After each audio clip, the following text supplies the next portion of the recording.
नमस्कार दोस्तों, मेरे नाम है शेखर और स्वागत है आप सभी का हमारे यूट्यूब चैनल शिखर स्टडी पॉइंट पर। दोस्तों, इस वीडियो में हम देखने वाले हैं भारतीय संविधान के महत्वपूर्ण प्रश्नों को। तो चलिए दोस्तों, वीडियो की शुरुआत करते हैं। और ये प्रश्न दोस्तों किसी न किसी एग्जाम में पूछे जा चुके हैं, इसलिए दोस्तों महत्वपूर्ण है। पहला प्रश्न है यहाँ पर हमारा, कई बार आ चुका है ये प्रश्न।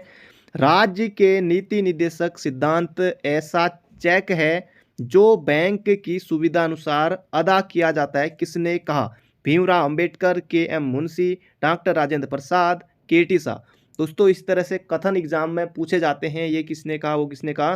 दोस्तों, इसका सही उत्तर हो जाएगा के T Shah, option number D. बहुत ज़्यादा महत्वपूर्ण है, तो याद रखेगा। अगला प्रश्न है, कई बार पूछा जाने वाला प्रश्न। भारतीय संविधान के किस अनुच्छेद में 42वें संविधान संशोधन द्वारा मूल कर्तव्यों को सम्मिलित किया गया? मूल कर्तव्यों को, जबरदस्त दोस्तों प्रश्न है।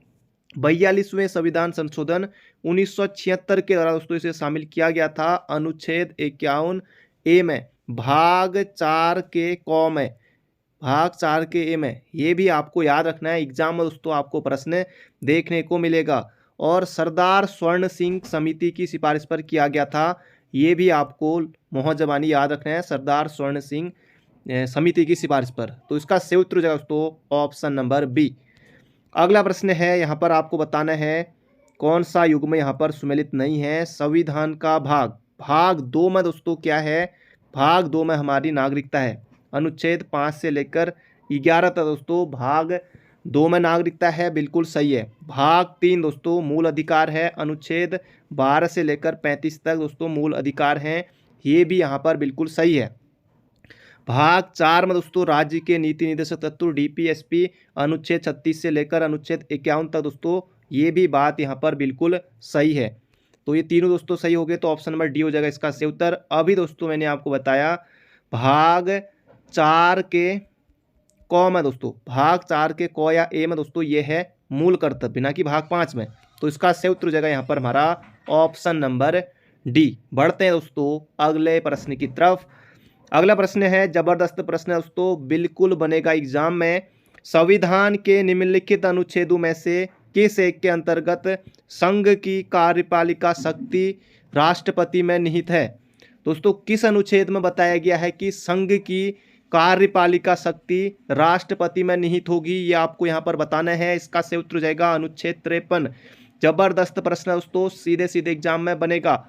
और भारत का राष्ट्रपति होगा ये अनुच्छेद दोस्तों 52 में बताया गया है। तो इसका सही उत्तर हो जाएगा अनुच्छेद 53 में है, संघ की जो कार्यपालिका शक्ति है वो राष्ट्रपति में निहित होगी। अनुच्छेद 53 इसका बिल्कुल सटीक उत्तर है।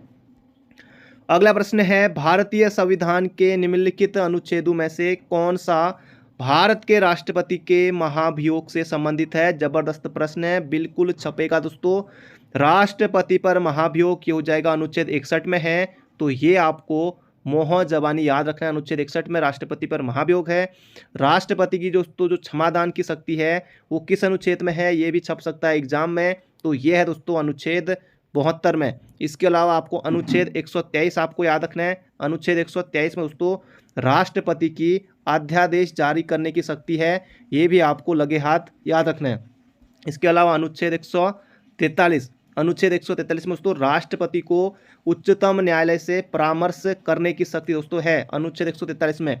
तो ये सभी दोस्तों महत्वपूर्ण अनुच्छेद हैं राष्ट्रपति से जो एग्जाम में बनते हैं। तो इसका सही उत्तर दोस्तों अनुच्छेद 61 में है, राष्ट्रपति के महाभियोग के बारे में बताया गया है। बढ़ते हैं अगले प्रश्न की तरफ। उत्तर प्रदेश के बाद लोकसभा में सर्वाधिक स्थानों का आवंटन किया गया है, यानी कि दोस्तों लोकसभा की सर्वाधिक सीटें कहाँ हैं? यूपी में है।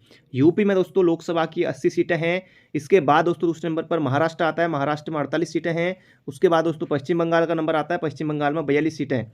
और उत्तराखंड में दोस्तों लोकसभा की कितनी सीटें हैं? तो उत्तराखंड में लोकसभा की 5 सीटें हैं। और 5 सीटें में से भी दोस्तों 5 सीटों में से भी एक सीट एससी के लिए आरक्षित है, वो है अल्मोड़ा वाली सीट। तो ये सभी आपको याद रखना है। इसका सही उत्तर हो जाएगा यूपी के बाद लोकसभा में सर्वाधिक सीटें दोस्तों ये कहाँ हैं? ये है महाराष्ट्र में। ऑप्शन नंबर सी हो जाएगा इसका बिल्कुल बिल्कुल सटीक उत्तर। अगला प्रश्न है, लोकसभा का अध्यक्ष अपना त्याग पत्र किसे सौंपता है? जबरदस्त क्वेश्चन है दोस्तों।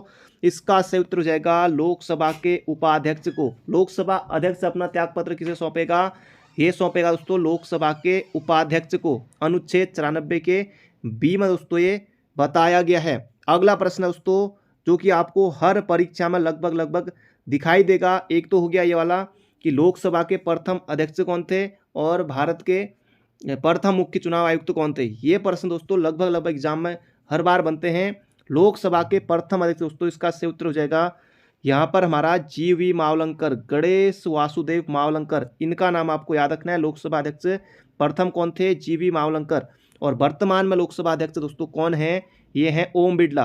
तो इनका नाम भी आपको याद रखना है। सीधे एग्जाम में पूछा जा सकता है कि वर्तमान में लोकसभा अध्यक्ष कौन है दोस्तों? ये हैं ओम बिरला। बढ़ते हैं अगले प्रश्न की तरफ। जबरदस्त प्रश्न है, जबरदस्त अनुच्छेद यहाँ पर। निम्नलिखित में से भारतीय संविधान का कौन सा अनुच्छेद आकस्मिकता निधि से संबंधित है? जबरदस्त प्रश्न है, बिल्कुल छपेगा दोस्तों एग्जाम में। आकस्मिकता निधि दोस्तों ये है अनुच्छेद 267 में। ये आपको याद रखना है। इसके अलावा संचित निधि आ सकता है एग्जाम में। तो संचित निधि दोस्तों किस अनुच्छेद में है? अनुच्छेद 266 में।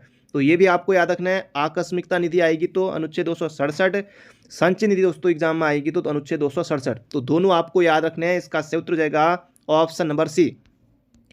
अगला प्रश्न है, किस वर्ष में खाद्य मिलावट निवारण अधिनियम प्रथम बार लागू हुआ था? जबरदस्त दोस्तों प्रश्न है। खाद्य मिलावट निवारण अधिनियम दोस्तों ये है 1954 का। तो 1954 का है। लेकिन दोस्तों यहाँ पर पूछा लागू हुआ था दोस्तों ये 1 जून 1955 से। 1 जून 1955 से दोस्तों ये लागू हुआ था। मैंने गूगल में भी चेक किया, आप भी चेक कर सकते हैं। लेकिन दोस्तों यहाँ पर ऑप्शन 1954 है, 64 ये तो खैर बहुत दूर के हो गए, 54 और 56। अब लेकिन दोस्तों ऐसी स्थिति में आप 1954 ही टिक कर सकते हैं। फिर आयोग जो करेगा दोस्तों सभी को नंबर मिलेगा। वरना अगर डिलीट होगा तो डिलीट भी दोस्तों नहीं होगा। 1954 उत्तर दे दिया जाएगा। वैसे डिलीट भी हो सकता है। 56 दोस्तों कतई नहीं होगा। वरना इसका उत्तर होना चाहिए दोस्तों। ये अधिनियम तो 1954 का, ये बात सही है। लेकिन लागू कब हुआ दोस्तों? लागू हुआ था ये 1 जून 1955 से। आप दोस्तों गूगल में भी चेक कर सकते हैं, बाकी मैंने भी वहीं से देखा है। बढ़ते हैं अगले प्रश्न की तरफ। अगला है, आपदा प्रबंधन एक्ट बनाया गया था। जबरदस्त प्रश्न है दोस्तों, बार बार आने वाला प्रश्न है। आपदा प्रबंधन एक्ट दोस्तों ये कब का है? ये है 2005 का। बिल्कुल सीधे छपेगा। और दोस्तों ये राज्यसभा में पास हुआ था कब? 28 नवंबर 2005 को तब हुआ था ये राज्यसभा में पास। फिर दोस्तों राज्यसभा के बाद ये लोकसभा में जाता है। लोकसभा में पास होता है 12 दिसंबर 2005 को। और राष्ट्रपति की दोस्तों इसे स्वीकृति मिलती है 23 दिसंबर 2005 को।